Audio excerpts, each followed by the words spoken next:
વાલિયાની વટારિયા sugar ફેક્ટરીમાં ઉચાપત કેસમાં ફરિયાદીને હવે ડરાવવા અને ધમકાવવાનો પ્રયાસ કરવામાં આવતો હોવાની પોલીસ ફરિયાદ રૂપે એક અરજી આપવામાં આવી છે।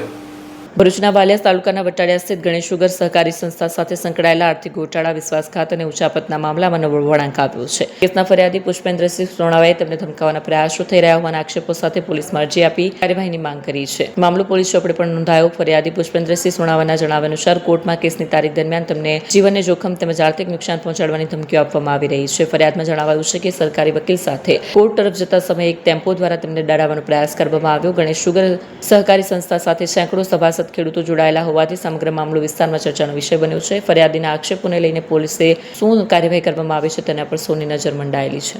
મારું નામ પુષ્પેન્દ્રસિંહ ઇન્દ્રસિંહ સોણવા છે। હું ધારોલીનો વતની છું અને ગણેશ સુગરનો સભાસદ છું।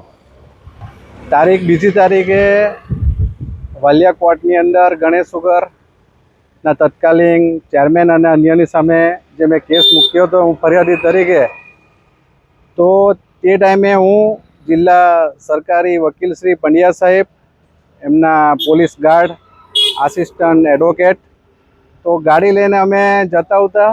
તે ટાઈમે વાલિયા સિલુડી 3 રસ્તા પાસે આઈસર ટેમ્પો એટલો ફૂલ ઝડપી અમારી ક્રોસ કરીને ગયો અને તેના આગલી રાત્રે ધારોલી ગામમાં મારી ખેતી પાઇપલાઇન ને બધું તોડી નાખ્યું।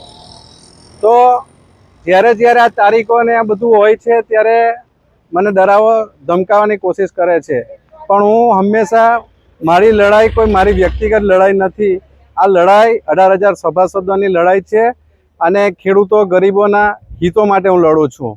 એટલે કોઈ મને ડરાવે ધમકાવે તો હું ધમકાવી તો પણ હું ડરી શકું એવો વ્યક્તિ નથી અને હંમેશા સત્યના રસ્તા પર જ હું ચાલું છું અને ખેડૂતોના હિતો માટે હું ચાલતો રહીશ।